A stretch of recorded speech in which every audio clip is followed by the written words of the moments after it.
+1 ഫിസിക്സിലെ ആദ്യ ചാപ്റ്ററായ physical world part 1 വീഡിയോയിലേക്ക് ഏവർക്കും സ്വാഗതം. ഇതിൽ ഇൻട്രൊഡക്ഷൻ, ക്ലാസിഫിക്കേഷൻ ഓഫ് ഫിസിക്സ് എന്നീ 2 ടോപ്പിക്കാണ് കവർ ചെയ്യുന്നത്. ഏവർക്കും ഒരിക്കൽ കൂടി സ്വാഗതം. +1 ഫിസിക്സിലെ ആദ്യത്തെ ചാപ്റ്ററാണ് ഫിസിക്കൽ വേൾഡ്. ഇതൊരു ഇൻട്രൊഡക്ഷൻ ചാപ്റ്ററാണ്. ഇതിൽ നിങ്ങൾക്ക് വളരെ കുറച്ച് കാര്യങ്ങൾ മാത്രമേ പഠിക്കാനുള്ളൂ.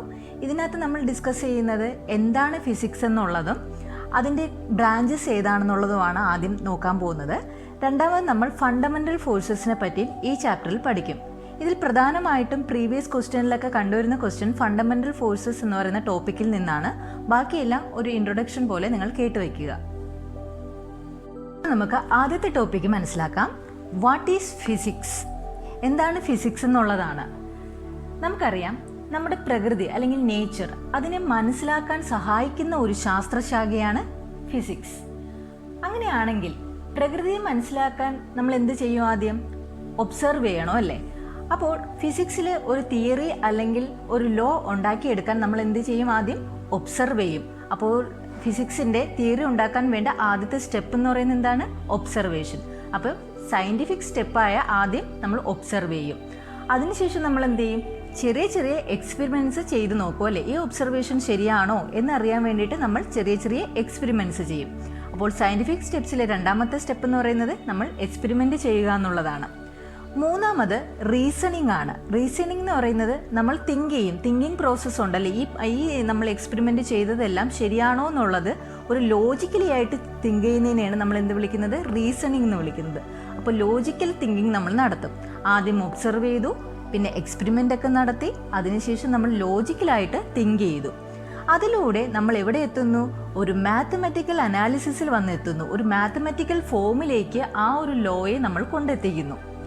ഇനി ഈ ഒരു നമ്മൾ ഉണ്ടാക്കിയ ഈ മാത്തമാറ്റിക്കൽ അനാലിസിസ് ശരിയാണോ, അല്ലെങ്കിൽ അത് മറ്റൊരു സിറ്റുവേഷനിൽ അത് ആപ്ലിക്കബിൾ ആണോ എന്ന് നമുക്ക് നോക്കണോ അല്ലേ? അപ്പോൾ അടുത്ത സ്റ്റെപ്പ് എന്ന് പറയുന്നത് ആപ്ലിക്കേഷനാണ്. അപ്പോൾ ഇത്തരം ലാ അല്ലെങ്കിൽ തിയറീസൊക്കെ നമുക്ക് വേണമെങ്കിൽ ഫ്യൂച്ചറിൽ അല്ലെങ്കിൽ നമുക്ക് ഭാവിയിൽ എന്തെങ്കിലും നമുക്ക് പുതിയ പുതിയ കണ്ടുപിടുത്തങ്ങളിലേക്കൊക്കെ നമുക്ക് സഹായകരമാണോ എന്നൊക്കെ പറയുന്നതിനെയാണ് നമ്മൾ എന്ത് വിളിക്കുന്നത്? പ്രഡിക്ഷൻ എന്ന് പറയുന്നത്. അപ്പോൾ ഒരു സയൻറ്റിഫിക് സ്റ്റെപ്സിൽ വരുന്ന പ്രോസസ്സ് ഏതൊക്കെയാണ്? നമ്മൾ ആദ്യം ഒബ്സർവ് ചെയ്യും, എക്സ്പെരിമെൻ്റ് ചെയ്യും, റീസണിങ് നടത്തും, അതുവഴി മാത്തമാറ്റിക്കൽ അനാലിസിസിലെത്തും. അത് നമുക്ക് മറ്റൊരു സിറ്റുവേഷനിൽ അപ്ലൈ ചെയ്യാൻ പറ്റുമോ എന്ന് നോക്കും. ഇത് പ്രെഡിക്റ്റീവ് നേച്ചർ ആണോ എന്നുള്ളത് നോക്കും. ഇങ്ങനെ നമ്മൾ ഈ സ്റ്റെപ്പുകളിലൂടെയൊക്കെ ഒരു തിയറി അല്ലെങ്കിൽ ലോയിലൊക്കെ നമ്മൾ എത്തിച്ചേരും. എന്നാൽ ഇത് അന്തിമമാണോ? അല്ല. അനുദിനം ഇതെന്ത് ചെയ്യാം? മാറിക്കൊണ്ടിരിക്കുക അല്ലേ? കാലം പുരോഗമിക്കുന്നതനുസരിച്ച് പുതിയ പുതിയ ആശയങ്ങളിലോട്ട് നമ്മൾ എത്തിച്ചേരും. അപ്പോൾ നമ്മൾ കാണുന്ന ഈ തിയറി ആണെങ്കിലും ലോ ആണെങ്കിലും നമ്മൾ കാലം പുരോഗമിക്കുന്ന അനുസരിച്ച് അതിനകത്ത് ചേഞ്ചസുകൾ വന്നുകൊണ്ടേയിരിക്കും. ഇനി നമുക്ക് ഈ ഫിസിക്സിൻ്റെ ആപ്ലിക്കേഷൻ നമുക്ക് ഡെയിലി ലൈഫിൽ എന്തൊക്കെയുണ്ടെന്ന് നമുക്കറിയാലോ.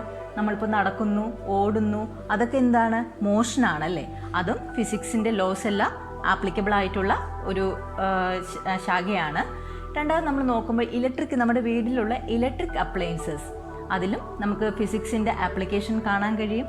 ഇപ്പോൾ നമ്മൾ സംസാരിക്കുന്നുണ്ട്, അത് സൗണ്ട് അല്ലേ? സൗണ്ട്, സോണാർ, അതുമെല്ലാം നമ്മൾ ഫിസിക്സിൽ പരിചയപ്പെടുന്നുണ്ട്.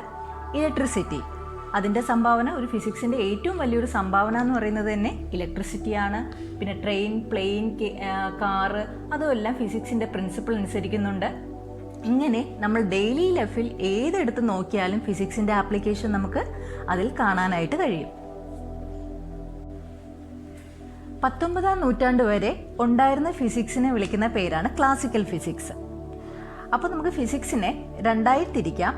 ഒന്ന് ക്ലാസിക്കൽ ഫിസിക്സും ഉണ്ട്, രണ്ടാമത് മോഡേൺ ഫിസിക്സും ഉണ്ട്.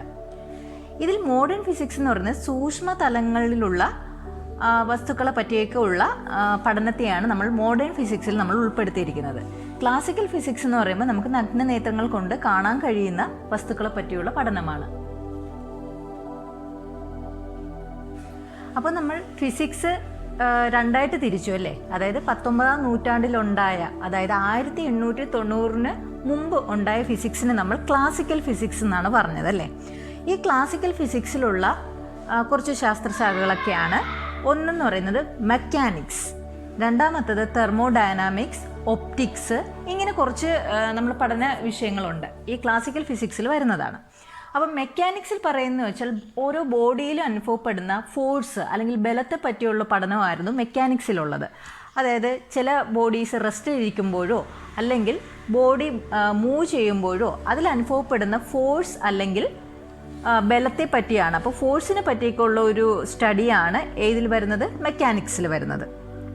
ഇനി തെർമോഡൈനാമിക്സ് എന്ന് പറയുമ്പോൾ തെർമോ അല്ലേ, അപ്പോൾ ആ വാക്കിൽ തന്നെയുണ്ട് ഏതുമായിട്ടൊക്കെ ബന്ധപ്പെട്ടായിരിക്കും? ഹീറ്റുമായി ബന്ധപ്പെട്ട ഒരു ശാസ്ത്രശാഖയാണ് അല്ലേ, ഹീറ്റുമായി ബന്ധപ്പെട്ട, അല്ലെങ്കിൽ ഹീറ്റ് എൻജിൻ, സ്റ്റീം എൻജിൻ, അങ്ങനെ ഹീറ്റുമായി ബന്ധപ്പെട്ട ഒരു ശാസ്ത്രശാഖയാണ് എന്ത് പറയുന്നത്? തെർമോഡൈനാമിക്സ് എന്ന് പറയുന്നത്. അതും ക്ലാസിക്കൽ ഫിസിക്സിൻ്റെ തന്നെയാണ്. മൂന്നാമത് നമ്മൾ എഴുതിയത് ഒപ്റ്റിക്സ് ആണല്ലേ. ഒപ്റ്റിക്സിൽ ഡീൽ ചെയ്യുന്നത് ലൈറ്റിൻ്റെ ഫിനോമിനെ പറ്റിയാണ്. പ്രകാശം, ലൈറ്റിൻ്റെ ഫിനോമിനെ പറ്റി പഠിക്കുന്ന ഒരു വിഷയമാണ് ഒപ്റ്റിക്സ് എന്ന് പറയുന്നത്. അപ്പോൾ 1890 മുമ്പേ ഉണ്ടായ ക്ലാസിക്കൽ ഫിസിക്സിലുള്ള വിഷയങ്ങൾ ഏതൊക്കെയായിരുന്നു? മെക്കാനിക്സിൽ എന്തൊക്കെയായിരുന്നു? ഓരോ ബോഡിയിലും അനുഭവപ്പെടുന്ന ഫോഴ്സുകളെ പറ്റിയുള്ള പഠനമാണല്ലേ മെക്കാനിക്സിൽ. തെർമോഡൈനാമിക്സിലോ ഹീറ്റ് എൻജിൻ, ടെമ്പറേച്ചർ, അങ്ങനെയുള്ള പഠനങ്ങളൊക്കെയാണ് തെർമോഡൈനാമിക്സിൽ വരുന്നത്. ഒപ്റ്റിക്സിൽ ലൈറ്റിൻ്റെ പ്രതിഭാസങ്ങൾ, അതായത് ലൈറ്റിൻ്റെ പ്രോപ്പർട്ടീസ്, അതിനെ പറ്റിയുള്ള പഠനമാണ് ഏതിൽ വരുന്നത്? ഒപ്റ്റിക്സിൽ വരുന്നത്. ഇനി രണ്ടാമത്തെ ക്ലാസിഫിക്കേഷൻ എന്താണ്? മോഡേൺ ഫിസിക്സ്, അതായത് 1890 ശേഷമുള്ള ഫിസിക്സ്, അതാണ് മോഡേൺ ഫിസിക്സ് എന്നറിയപ്പെടുന്നത്. അതിനകത്ത് നമ്മൾ നേരത്തെ പറഞ്ഞു സൂക്ഷ്മാണുതലത്തിലേക്കുള്ള പഠനമാണ്, അതായത് അറ്റോമിക് ലെവൽ അല്ലെങ്കിൽ മോളിക്കുലർ ലെവലിലുള്ള പഠനമാണ് ഇതിനകത്ത് ഉൾപ്പെടുത്തിയിരിക്കുന്നത്. അപ്പോൾ തന്നെ നിങ്ങൾക്ക് മനസ്സിലായി കാണും ഫിസിക്സ് എന്ന് പറയുമ്പോൾ ലാർജ് ലെവലിലുള്ള പഠനവും ഉണ്ട്, അതുപോലെ തന്നെ എങ്ങനെയുണ്ട് അറ്റോമിക് ലെവലിലുള്ള പഠനമുണ്ട്. രണ്ട് പഠനങ്ങളും ഫിസിക്സിൽ ഉൾപ്പെടുന്നുണ്ട്. ലാർജ് ലെവലിലുള്ള പഠനങ്ങളാണ് നമ്മൾ ക്ലാസിക്കൽ മെക്കാനിക്സ് എന്ന് പറഞ്ഞത്. ഇനി അറ്റോമിക് ലെവൽ അല്ലെങ്കിൽ മോളിക്കുലർ ലെവൽ സൂക്ഷ്മാണു തലത്തിലേക്കുള്ള പഠനങ്ങളെയാണ് നമ്മൾ ഏത് പറയുന്നത്? മോഡേൺ ഫിസിക്സ് എന്ന് പറയുന്നത്. അപ്പോൾ അതിനകത്ത് വരുന്ന വിഷയങ്ങളാണ് quantum mechanics, atomic physics, nuclear physics. അപ്പോൾ ക്വാണ്ടം മെക്കാനിക്സിലായാലും അറ്റോമിക് ഫിസിക്സിലായാലും ന്യൂക്ലിയർ ഫിസിക്സിലായാലും ഈ പാർട്ടിക്കിളിൻ്റെ അറ്റോമിക് ലെവലിനെ പറ്റിയാണ് പഠിക്കുന്നത്.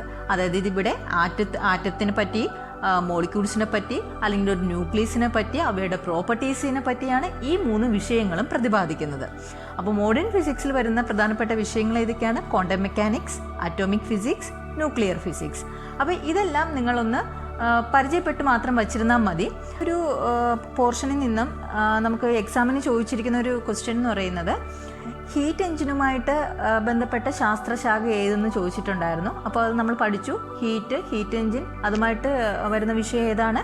തെർമോഡൈനാമിക്സ്. അപ്പോൾ ഈ ഒരു പോർഷനിൽ നിന്ന് ആ ഒരു ക്വസ്റ്റ്യൻ മാത്രമാണ് ചോദിച്ചിട്ടുള്ളത്. ഇതോടുകൂടി പാർട്ട് 1 വീഡിയോ അവസാനിക്കുന്നു. നിങ്ങളുടെ അഭിപ്രായങ്ങളും നിർദ്ദേശങ്ങളും കമൻറ്റ് ബോക്സിൽ അറിയിക്കൂ.